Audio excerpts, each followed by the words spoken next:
Bonjour à tous. On commence ce tour de la presse sportive en France avec la une du Progrès. Un an après son retour à l'Olympique lyonnais, c'est Juninho, le directeur sportif, qui fait la couverture du journal local. Le Brésilien fait le point sur sa première saison dans son nouveau rôle et revient sur les changements qu'il veut apporter à cette équipe lyonnaise.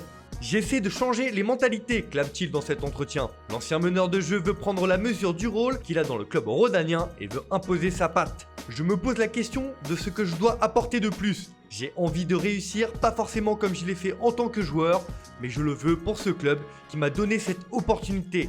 Cela a été plus difficile que je le pensais. C'était une année d'observation pour moi, explique-t-il. Une chose est sûre, avec Juninho, l'OL veut retrouver de l'ambition. En une de la Provence, on retrouve Jacques-Henri Hérault, le président de l'OM, et de sa déclaration qui douche les espoirs d'éventuels repreneurs, et notamment Mourad Boudjelal. Le président olympien l'a bien précisé hier lors d'une conférence de presse, l'OM n'est pas à vendre. Je remercie toujours les gens qui portent un intérêt, y compris financier, pour l'Olympique de Marseille. Néanmoins, nous ne sommes pas intéressés par la cession. Voilà qui est dit, les choses sont claires.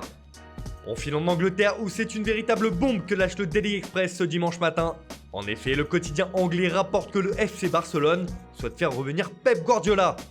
Et le club catalan a bon espoir de faire revenir celui qui a tout gagné avec les Blaugrana entre 2008 et 2012. En effet, alors que Manchester City est en proie à des sanctions de l'UEFA concernant les règles du fair play financier, si les sanctions se confirment, le Barça estime qu'il a de bonnes chances de convaincre Guardiola de revenir côtier Lionel Messi et ses coéquipiers. Toujours selon le média, Pep Guardiola serait lui disposé à faire son retour en Catalogne. Affaire à suivre. On reste à Manchester avec une info mercato qui concerne l'autre club de la ville. Selon le Daily Star, Manchester United ne lâche toujours pas Jadon Sancho. Les Red Devils ont fait du genre du Borussia Dortmund leur cible prioritaire pour ce mercato estival. Sauf que l'ailier anglais est cher et son club réclame au minimum 120 millions d'euros pour lâcher sa pépite. Ole Gunnar Solskjaer serait prêt à se séparer de 5 joueurs pour financer le transfert. Ainsi, Alexis Sanchez prêté à l'Inter, Jesse Lingard, Phil Jones, Chris Smalling et Andreas Pereira sont annoncés sur le départ. Direction l'Espagne où le titre en Liga s'est peut-être joué hier.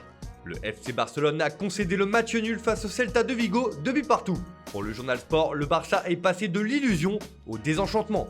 Car les Blaugrana avaient certainement réalisé l'une de leurs meilleures prestations de la saison en termes de jeu.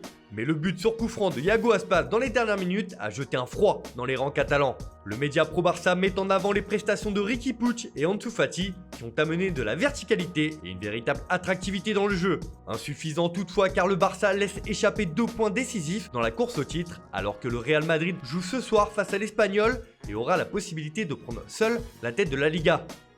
En Italie, le mercato commence à s'enflammer. En une de la Gazzetta dello Sport, c'est le recrutement de l'Inter qui est à l'honneur.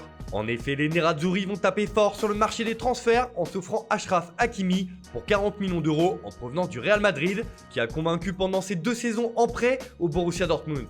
Alors que l'international marocain va s'engager dans les prochains jours, le club milanais peut passer à la vitesse supérieure dans le dossier Sandro Tonali, le joueur de Brescia. De son côté, le Quotidiano Sportivo estime que Hakimi et Arthur, c'est déjà le futur de la Serie A. Pour le journal, c'est bien la Juve et l'Inter qui dégainent les premiers sur ce mercato. Oui, car l'autre dossier chaud qui agite l'Italie est l'échange qui va avoir lieu entre le FC Barcelone et la Juventus pour Miralem Pjanic et Arthur Melo.